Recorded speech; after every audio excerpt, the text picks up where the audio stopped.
Hey dudes and chicks and everything in between. Call me. No, sorry.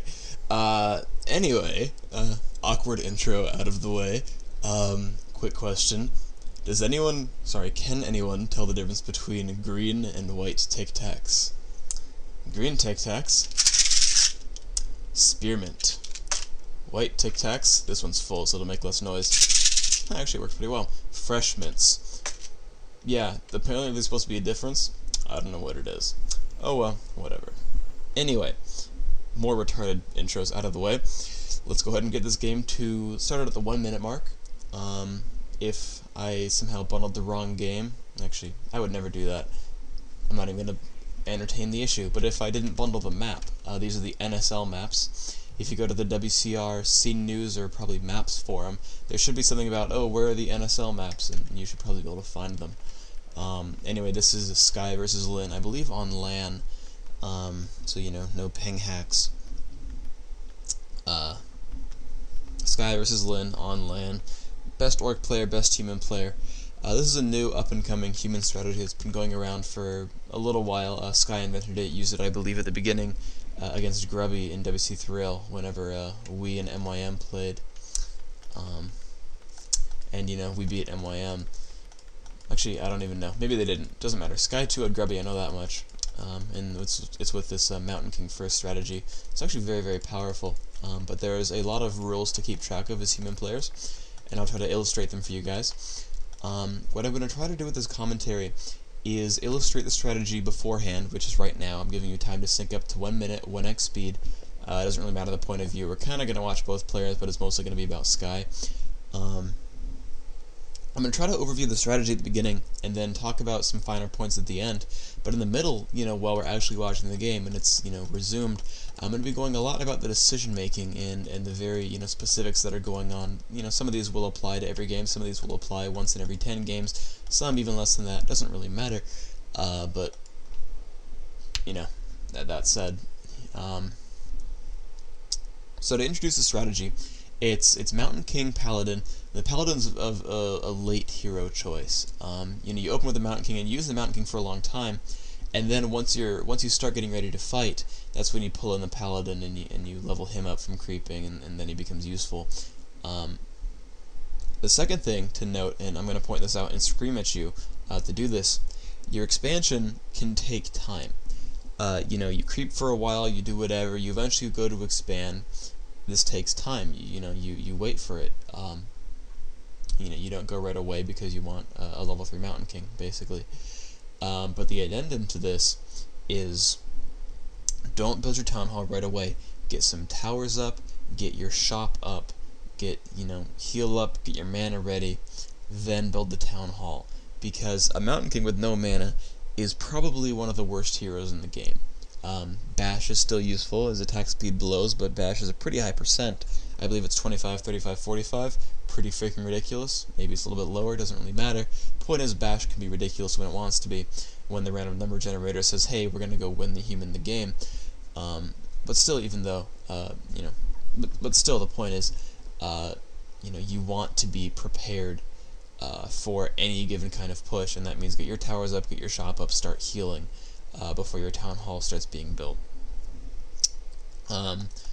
Next one is pay very close attention to the macro and to the build order. I recommend you guys watching this game a few times, just Sky's base, you know, forget watching the Mountain King and the expansion, just watch his base and how many peasants he makes when he gets to Shredder, how he can afford it, all, you know, etc, etc, etc. The build order is probably one of the most important points to human. Anytime anytime any race does a macro strategy where they expand early on, or you know they're planning on outproducing their opponent, the build order is one of the key tenets to the game, and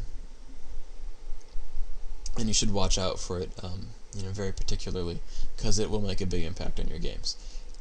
Because really all this is going to be about, and I'm going to point this out when the game goes on, you know, he cancels the expansion, by the time the expansion is up, Gryphons are being produced, which means by the time they're on equal footing, Gryphons are already being produced with a 2,000 gold bank. It's ridiculous. So that said, I think that's most of the things to watch for as this game goes on.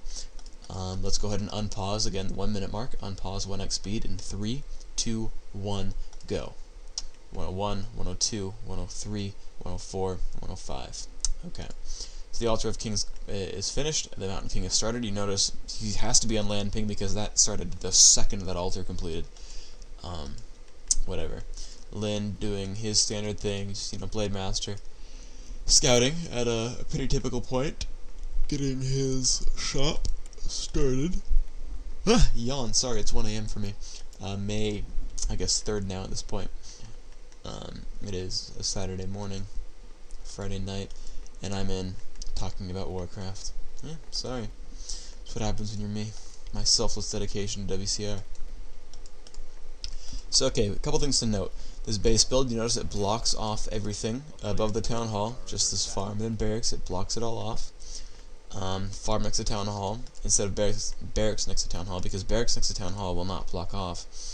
Then there's the farm below the town hall, then the Altar of Kings. And you notice this altar, it initially had a gap for units to come through, and it was built forward and whatnot, so the Mountain King could come out this bottom left corner and walk right in. And then instantly afterwards, he builds a farm and blocks off his base. He has no need to let his Mountain King back in his base. He's never going to let his Mountain King take enough damage to need to go back in his base. However, what this does is it blocks off his opponent, so he will never be able to attack peasants.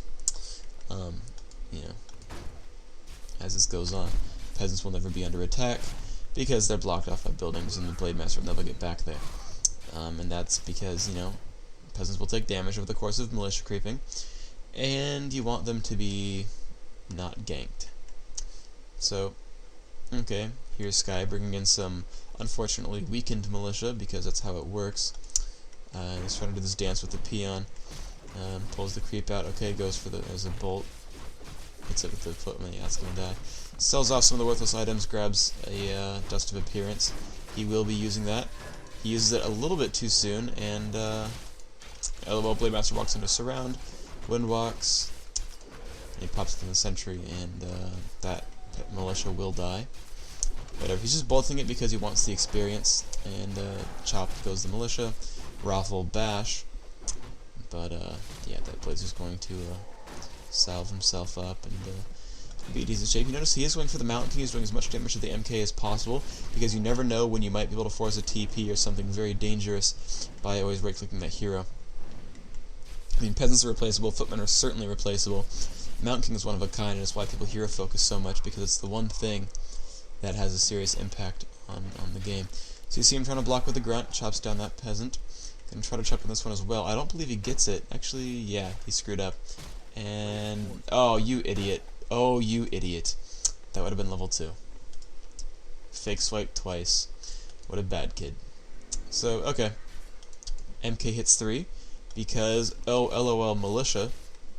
Sky has his, this creep pattern down, as you may very well see. But he's going to lose some peasants, so, careful.